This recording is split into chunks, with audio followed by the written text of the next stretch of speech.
ആരെയും under estimate ചെയ്യാൻ പാടില്ല എന്ന് നാം പറയാറുണ്ട്. അതിന് കാരണം ഒരാളെ അയാളുടെ കഴിവ് മനസ്സിലാക്കാതെ കുറ്റപ്പെടുത്താനോ പരിഹസിക്കാനോ പാടില്ല എന്നുള്ളതുകൊണ്ടാണ്. ഒപ്പം മറ്റൊരു ചൊല്ലുകൂടിയുണ്ട്, first impression is the best impression. അടുത്ത കാലത്ത് ഇത് രണ്ടും ഒരുപോലെ ചേർന്ന ഒരു വ്യക്തി തിരുവഞ്ചൂർ രാധാകൃഷ്ണനെ പോലെ വേറെയില്ല. UDF സർക്കാർ അധികാരത്തിൽ വന്നതിന് പിന്നാലെ മന്ത്രിസഭാ രൂപീകരണ ചർച്ചകളിൽ ഏറ്റവും അധികം ഉയർന്നുകേട്ട പേരായിരുന്നു തിരുവഞ്ചൂർ രാധാകൃഷ്ണൻ്റേത്. അനുഭവ സമ്പത്ത് കൊണ്ടും സീനിയോറിറ്റി കൊണ്ടും മന്ത്രിസ്ഥാനത്തിന് അർഹനായ വ്യക്തി തന്നെ. പക്ഷേ സമുദായ സന്തുലനം ഉൾപ്പെടെ പാലിച്ച് കോൺഗ്രസ് മന്ത്രിമാരെ നിശ്ചയിച്ചപ്പോൾ തിരുവഞ്ചൂർ ഔട്ടായി.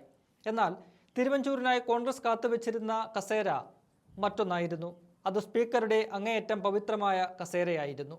സ്പീക്കർ പദവിയിലേക്ക് തിരുവഞ്ചൂരിൻ്റെ പേര് കേട്ടു തുടങ്ങിയപ്പോൾ തന്നെ പലരും നെറ്റിച്ചുളിച്ചു, പരിഹസിച്ചു, വായ പൊത്തി ചിരിച്ചു. ഇയാൾ സ്പീക്കറായിട്ട് എന്ത് കാട്ടാൻ, ട്രോളന്മാർക്ക് ട്രോളുണ്ടാക്കാനുള്ള മെറ്റീരിയൽ എന്നൊക്കെയായിരുന്നു കമൻറ്റുകൾ.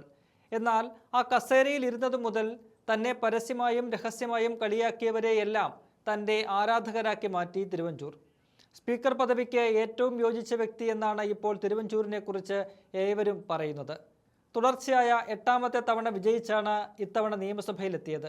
അതായത് 35 വർഷത്തെ നിയമസഭാ പരിജ്ഞാനവും അനുഭവവുമുള്ള സാമാജികൻ. ആ അനുഭവ സമ്പത്തിൻ്റെ മികവ് വേണ്ടുവോളം നിയമസഭയും കേരള ജനതയും ഇന്ന് കാണുകയാണ്. ഇരുത്തം വന്നൊരു സ്പീക്കറെയാണ് നമുക്ക് തിരുവഞ്ചൂരിൽ കാണാൻ കഴിയുന്നത്. സഭാ നടപടികളെക്കുറിച്ചുള്ള കൃത്യമായ ധാരണയും അറിവുമെല്ലാം ആ പദവിയിൽ ശോഭിക്കാൻ അദ്ദേഹത്തെ സഹായിക്കുന്നുണ്ട്. സഭയിലെ ഓരോ അംഗവും സംസാരിക്കുമ്പോഴും ഇടപെടുമ്പോഴുമെല്ലാം ചട്ടവും റൂളുമെല്ലാം എടുത്തുദ്ധരിച്ച് കസറുകയാണ് സ്പീക്കർ. ചട്ടലംഘനങ്ങളെല്ലാം ഉടനടി ബോധ്യപ്പെടുത്തി തിരുത്തിക്കും. വേണ്ട ഇടത്തെല്ലാം ക്രിയാത്മകമായ ഇടപെടലുകൾ നടത്തും.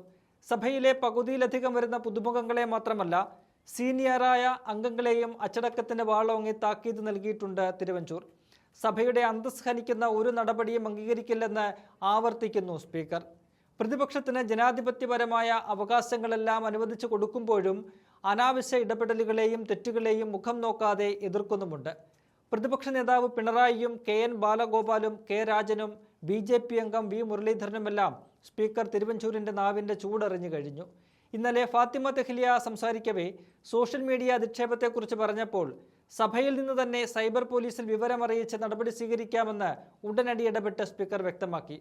അങ്ങനെ ഓരോ വാക്കുകളിലും ഇടപെടലുകളിലും സ്പീക്കർ എന്ന പദവിക്ക് പുതിയ മാനവും ഔന്നത്യവും നൽകുകയാണ് തിരുവഞ്ചൂർ.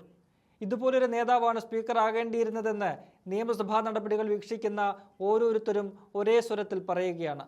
അതാണ് തിരുവഞ്ചൂർ മാജിക്. തന്നെ തള്ളിപ്പറഞ്ഞവരെ കൊണ്ട് തന്നെ അദ്ദേഹം തിരുത്തി പറയിക്കുകയാണ്.